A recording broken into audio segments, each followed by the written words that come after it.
शिवसेना आमदार अपात्रता प्रकरणामध्ये उद्धव ठाकरेंच्या वतीने सुप्रीम कोर्टामध्ये करण्यात आलेल्या याचिकेवर आज सुनावणी झाली। याच प्रकरणामध्ये विधानसभा अध्यक्षांपुढे झालेल्या सुनावणीतली मूळ कागदपत्र सुप्रीम कोर्टाने मागवली आहेत। एकनाथ शिंदेंची मागणी सुप्रीम कोर्टाने मान्य केली आहे। तसंच शिंदेंना 1 एप्रिल पर्यंत किंवा त्या अगोदर प्रतिवाद दाखल करायला सांगण्यात आले। या प्रकरणाची पुढची सुनावणी आता 8 एप्रिलला होईल। ठाकरे गटाने सादर केलेले अनेक दस्तावेज खोटे आहेत असा दावा शिंदे गटाचे वकील हरीश साळवे यांनी केलाय।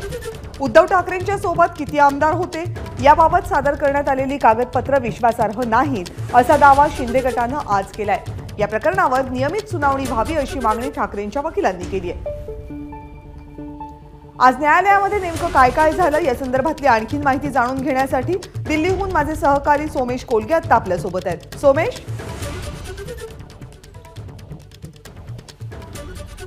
कविता, खरं तर आज सुप्रीम कोर्टामध्ये अतिशय महत्त्वाची सुनावणी झाली। आज या प्रश्नावर निर्णय होणार होता की या प्रकरणाची सुनावणी उच्च न्यायालयात व्हावी की सर्वोच्च न्यायालयामध्ये व्हावी, परंतु सध्या सुप्रीम कोर्टाने पुन्हा एकदा मॅटर एक प्रकारे ॲडजॉर्न केले आणि म्हणालेत की तुम्ही 8 एप्रिलला आपण यावर पुन्हा चर्चा करू की नेमकी सुनावणी कुठे झाली पाहिजे।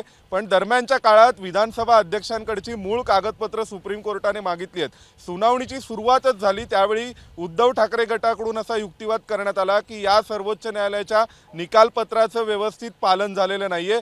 त्यामुळे या सर्वोच्च न्यायालयाने जे म्हटलं होतं आपल्या निकालपत्रात की विधानसभेतील आमदारांची संख्या आणि मेजॉरिटी कोणासोबत आहे त्यावरून राजकीय पक्ष कोणाचा हे ठरवता येणार नाही, ठरवलं जाऊ शकत नाही आणि त्याचं पालन केलं गेलं नाही असा युक्तिवाद हा उद्धव ठाकरे गटाकडून करण्यात आला होता। पण त्यावर प्रतिवाद म्हणून महेश जेठमलानी आणि हरीश साळवे यांनी एकनाथ शिंदेंची बाजू लावून धरली।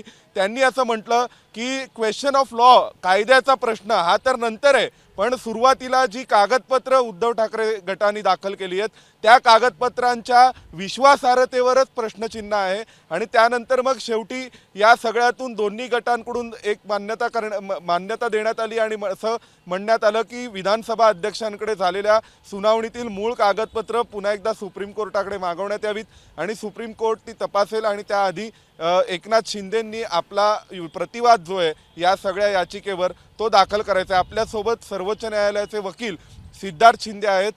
सर, तुम्ही काय सांगाल आजच्या सुनावणीमध्ये नेमकं घडलंय त्याचा परिणाम भविष्यात काय होऊ शकतो? बघा, आज ठरवलं जाणार होतं की हे मॅटर हायकोर्टात चालेल किंवा सुप्रीम कोर्टात, आणि हरीश साळवेंनी सुरुवातच अशी केली एकनाथ शिंदेंच्या वतीने की आम्ही हायकोर्टात आधी गेलो होतो त्यामुळे हे मॅटर हायकोर्टात चालावं। आता किहोटो होलोहान जी 1992ची कॉन्स्टिट्यूशन बेंचची जजमेंट आहे ते म्हणतं की अध्यक्षांच्या निर्णयाविरुद्ध तुम्ही हायकोर्ट किंवा सुप्रीम कोर्ट दोन्हीकडे जाऊ शकता। आता एकनाथ शिंदे हे हायकोर्टात गेले। उद्धव ठाकरेंना साहजिकच घाई आहे कारण त्यांना वाटतंय की एखाद्या वेळेस एक तर ऑक्टोबरमध्ये परत इलेक्शन होतील, त्याच्यानंतर हे प्रकरण संपुष्टातच येईल, त्याचं काही राहणार नाही। आणि उद्धव ठाकरेंचं असंही म्हणणं आहे की एखाद्या वेळेस भरत गोगावले हे त्यांचा व्हिपचा वापर आमच्या 14 आमदारांविरुद्ध करू शकतील, तर हे मॅटर इथे ऐकण्यात यायला पाहिजे। आता कसं झालं, हायकोर्टात ते रिटमध्ये गेलेले आहेत एकनाथ शिंदे गोगावलेंच्या मार्फत आणि तिथं स्पीकरला पार्टी बनवलेलं आहे आणि नोटीस इश्यू झालेली आहे। इथं क्वासाय ज्युडिशियल अथॉरिटी स्पीकर असल्यामुळं 136 SLP त्यांनी फाईल केली आहे। क्वासाय ज्युडिशियल अथॉरिटीच्या निर्णयाविरुद्ध तुम्ही त्याला पार्टी बनवू शकत नाही।